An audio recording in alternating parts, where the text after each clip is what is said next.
Yes, welcome to the No State Project. I'm your host, Marc Stevens, author of Government Indicted. It is the third live Wednesday edition of the No State Project here on, no network, just here on Ustream that you can get also at markstevens.net. It will be on my YouTube channel, No State Project, so check that out, or you can get that all at markstevens.net. Glad to be with you here. It's November 30th, 2016, live from the fortified compound in Mesa, Arizona. And if you want to join me here on the big show today, you may do so. By the way, this is my buddy Chris in the background. I shouldn't even be speaking over that, but Chris is quite the guitar player. The old Freddie King song. But if you want to join me here on the big show today, 218-632-9399 is the number, 218-632-9399. You can also get me on Skype at Frank Rizzo 3. I hate to turn that off. Hey, maybe I'll just play. We don't have too many people on right now, but you want to join me on Skype, you may do so. It is Frank Rizzo with the number 3. That's Frank Rizzo with the number 3.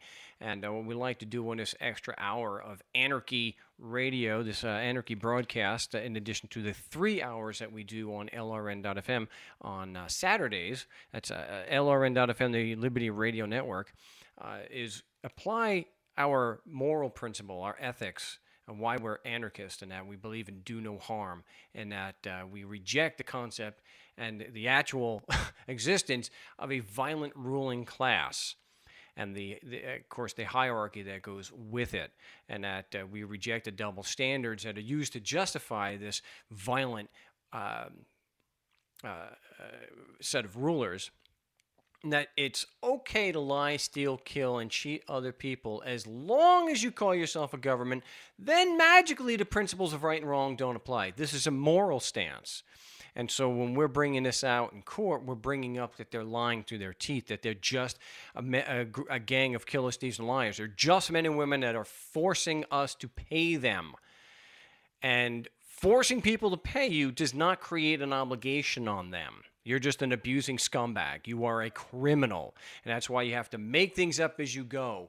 Oh, our rules are called laws.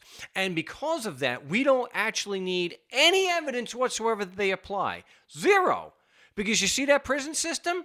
You understand what I'm talking about? The several $billion per state industry. See, the prison, because we put other people in prison, sorry about that, you're obligated to do what we say. No, we have no obligation to do what you say. We only comply out of fear of being hurt by you, which is you being a criminal.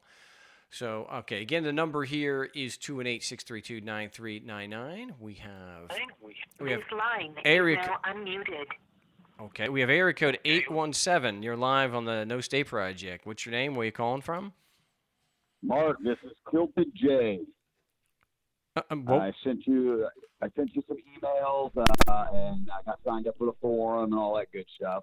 And I want to thank you for that right off the bat. All right. Well, Jay, where are you calling from? Texas, Arlington, Texas. Jay in Texas, what do you got for us today? Okay. My short as possible. A little over 10 years ago, I was accused of DUI in Florida. Okay. Now, circumstances beyond my control, I bolted. I left. I didn't address it. I didn't take care of it. So, came back to Texas. Came back, applied for my driver's license here, reapplied, got it back. 4 years later, I got to renew it. So I renewed it.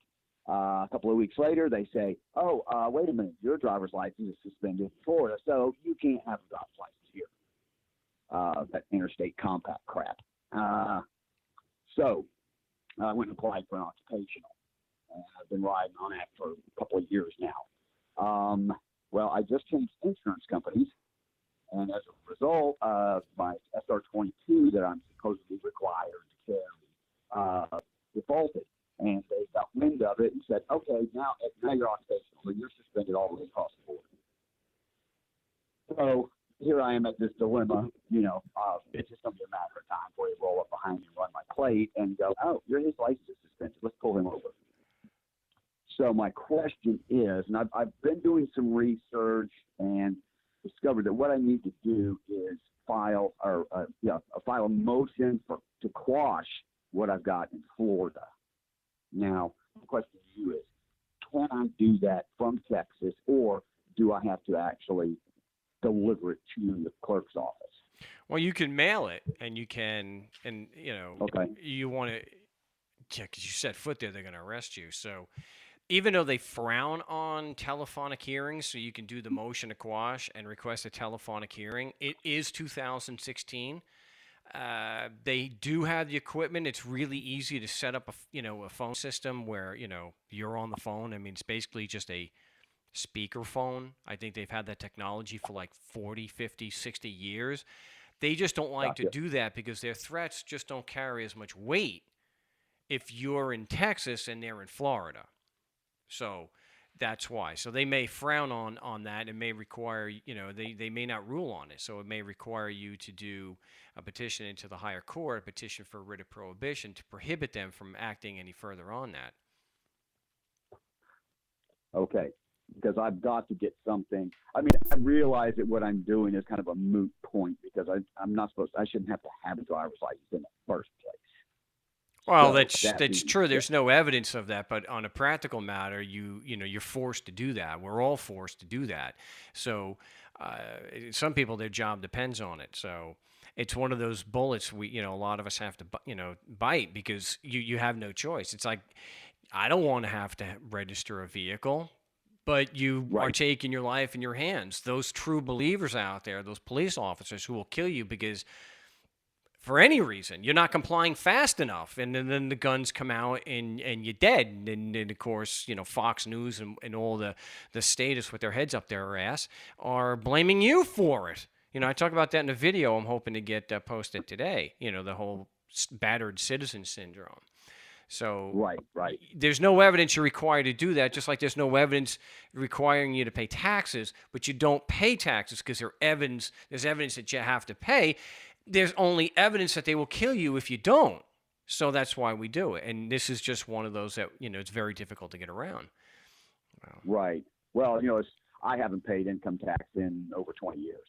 Um, and when I first discovered some of this information, I said, you know what? I'm going to do that. So, shortly after I did it, I got letters from the IRS saying, you owe us $2,500 from, last year, last 2 years or something. And I sent them, and I returned their letter to them with UCC 301-A, or I think it was, and basically saying, I'm not saying I do owe the taxes. I'm not saying I don't. I'm asking you to prove it.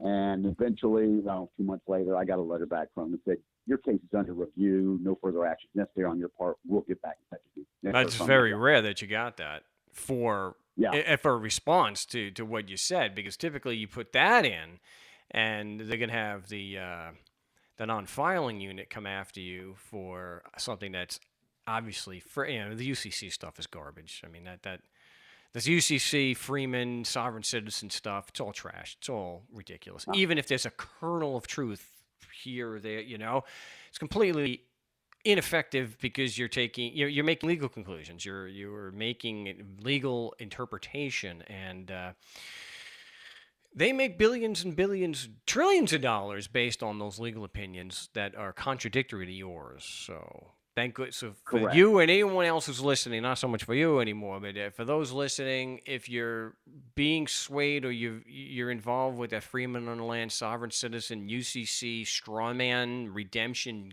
garbage, do yourself a favor and just never use that stuff. Never in fact, just at least investigate it and see if there's a logical basis for it.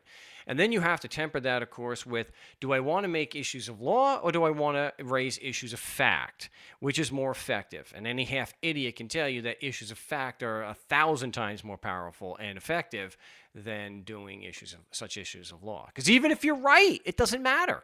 You're going to lose. They don't care. And they have been responsive, which with an issue of fact like we raise, you'll find that they cannot be responsive other than to make excuses. I don't have to prove that. We know what that's Right. Well, now, And something else that I did, and it's all Patronut stuff, and I was new to the game, so and I got the information out of a book called IRS Humbug: Weapons of Enslavement, and Frank Kowalik. I don't know if you've heard of him, No. but he went up against them. He wrote a book on it, and it was fascinating, And I said, well, why not? And again, I was kind of new to it, so I just went by what he said in the book. And again, it worked out. Now, since then, I've always claimed 10, so they don't take anything out, and I just don't file. And it's, and I'm, for the most part, I'm kind of self-employed, so they really don't keep track of me. And that's kind of been a blessing, maybe I'm just one of the lucky ones, I slip through the cracks. And Yeah. Well, do you have a professional license? No. See, that is another big one. No. So if you work for yourself and you don't have a professional license, that's going a long way to not have the reporting. And so even Right, if there's the no paper trail. reporting, yeah, so for those who are new, even if there's no reporting, if you have a professional license, it doesn't matter if there's no reporting. They're going to hit you every single year for a return.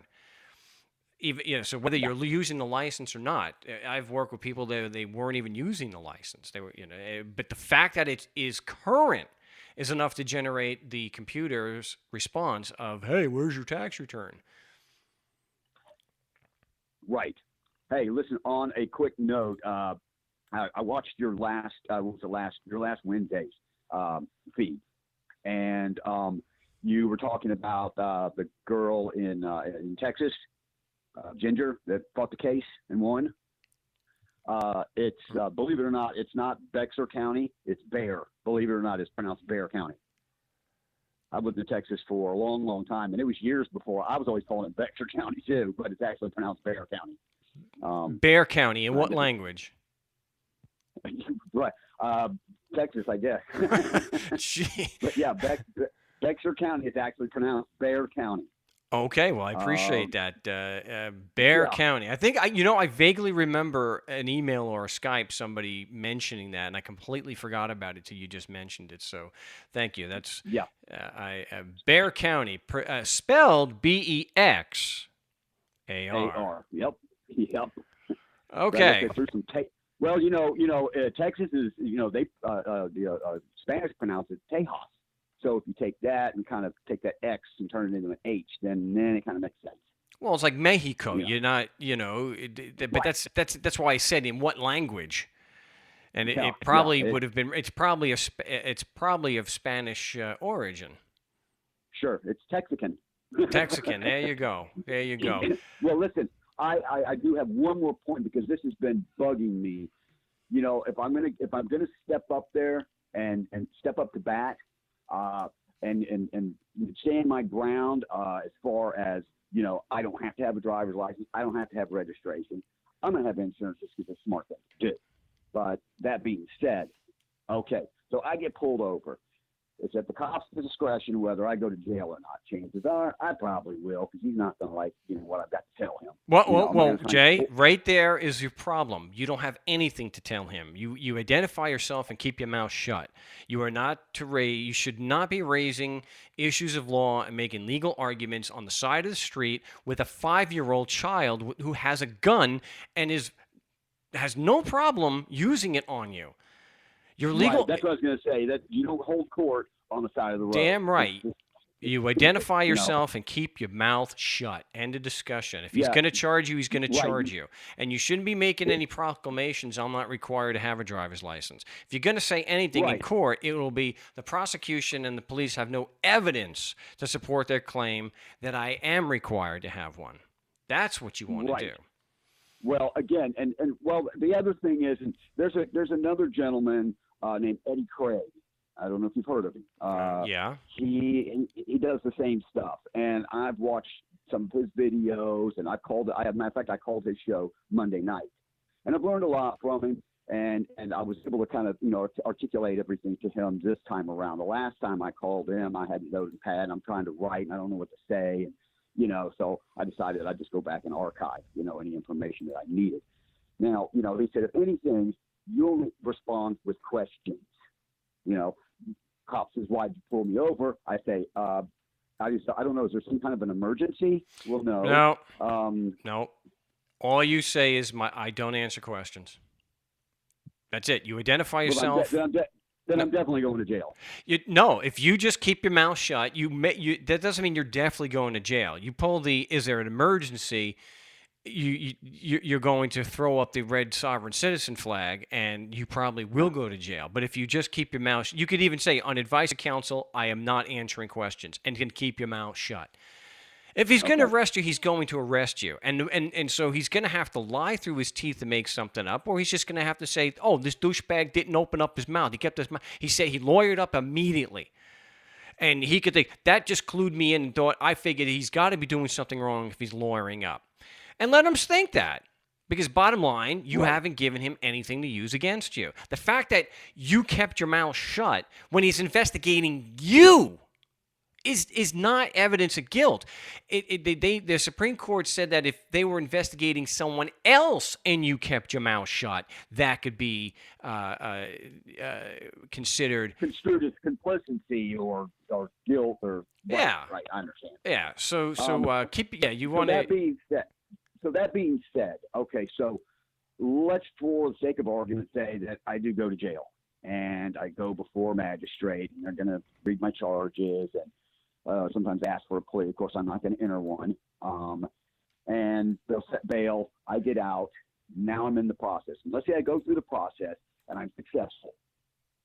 All right. Now, a week later, I get pulled over again.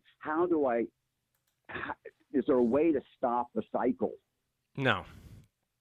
No. If they're going to stop you, they're going to stop you. The best thing you can do is to make sure that the tax tags are current on the vehicle and you give them no reason to pull you over. Right. Other than that, there's no. You're not going to get a court see, case that says they can't stop you. No, you're not going to go to The Hague and get anything from them saying, "Oh, don't mess around with Jay." No, there's no. Right. There's no Oh, way. there's Jay. Turn away. I'm turning around. Yeah, there you go. Well, hey, Jay, I got a full Yeah. boat of calls, which is great for my Okay. third show finally. So I do need to let you go. But if you have any other questions, shoot me a Skype or at Frank Rizzo 3 or an email. Fantastic. Listen, Mark, thank you for all your information. Thank you for taking my call, and have a pleasant evening. All right, you're welcome. Appreciate it. That was Jay in Texas, and keep in touch. Let us know how that motion to quash goes. We've got another new caller. I think it is Connecticut, but we've got area code 3. No, that's Washington, isn't it? Area code 360. You're live on the No Stay Project. What's your name? Where you calling from? Hi, this is Timothy Meisner. I'm actually calling from Vancouver, Washington. I just wanted to let you know real quick that I've been in the Clark County courthouse and kind of giving them a little information, letting them know that I'm going to be in and out of the courthouse for the next couple of weeks. Kind of just taking a look on how they're doing their judgments.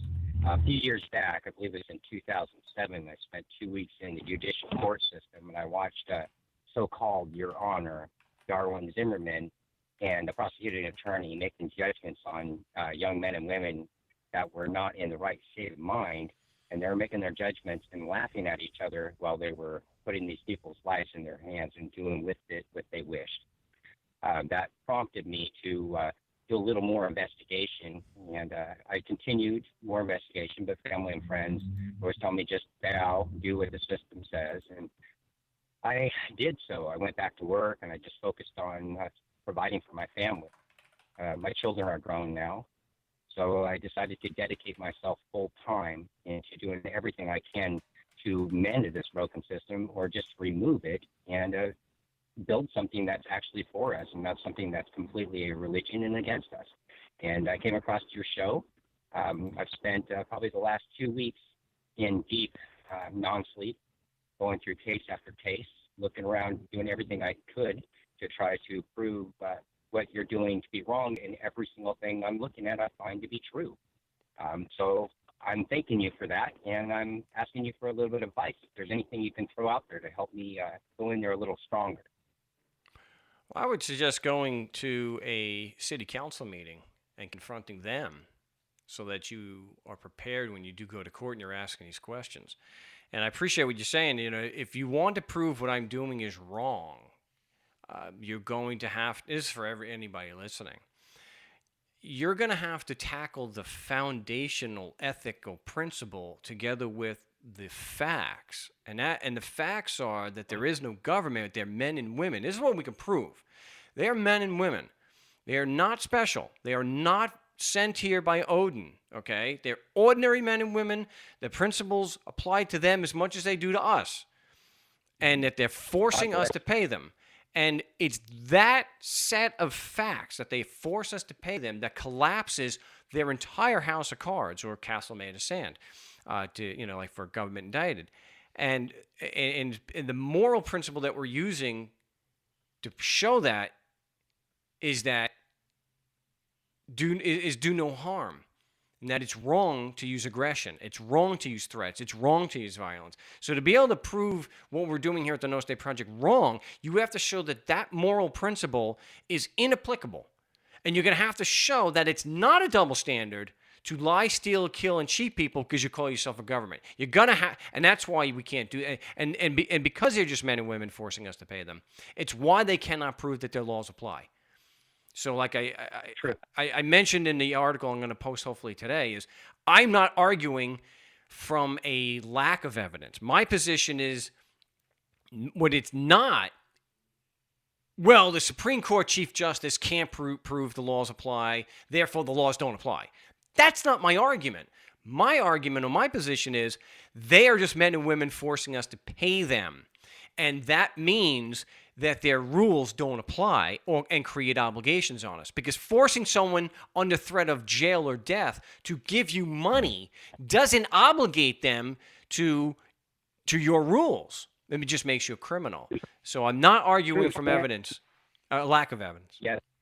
Yes, Steve, straight up today, as I was walking out of the courthouse, the first thing I look at is I see a armored truck sitting out there ready to collect the money from the clerk inside. And I'm like, everything just verifies itself continuously, one point after another. And everything I tried to argue, the reason why I said is I had to look at you to try to prove everything wrong is just things that my children have taught me. They're saying, Dad, please don't come at us with stuff that you have not proven to be fact and stone. And when my studies with you and starting to look out there and really looking deeper, and I'm starting to realize that, yes, you are stamped in stone and you are true to what you're saying. Yeah, there's a saying, and I don't agree with a lot of what this guy said, so I don't want anyone attacking me for that. I can agree with someone with one or two things they said, and it doesn't mean I agree with everything. And sure.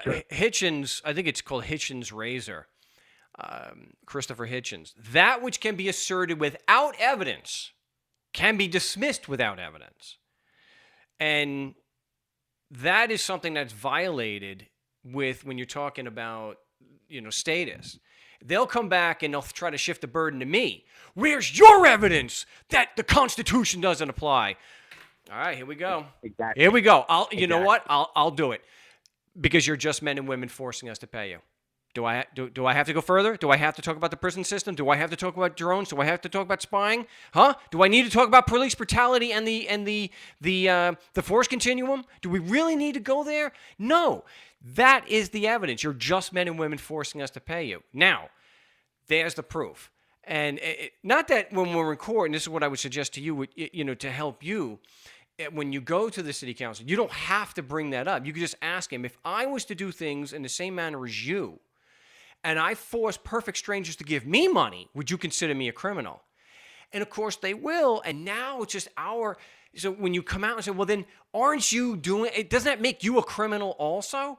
And then watch for the stupid double standard to come out. And then you can just point out. So it's just like in court. So instead of making a formal objection, you're just going to point out, excuse me, by questioning, right? Isn't that just a fallacious double standard that you're using to justify why you're not a criminal? And that's a jurisdictional argument, I believe, because that's getting right to the foundation. Because jurisdiction is based on their claim that if you're physically in Washington, their laws apply to you. Well, why is that true?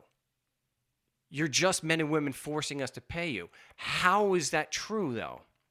And just because I'm physically... So making those two points and asking those questions in a city council meeting is really good help to prep you for court, because you're you could just walk away. Unless you're yelling and screaming, which they're all recorded anyway, you're going to be able to walk out of there. And you've made your jurisdictional challenges. That then when you go and speak to a prosecutor in court, and you speak to the judge or a cop in court, then you'll be a lot better prep. You've done it already. You've done it in public. You've done it in front of probably an audience of 50 to 100 people. So, whoa, sorry about that. Right. So going to court is not going to be a big deal.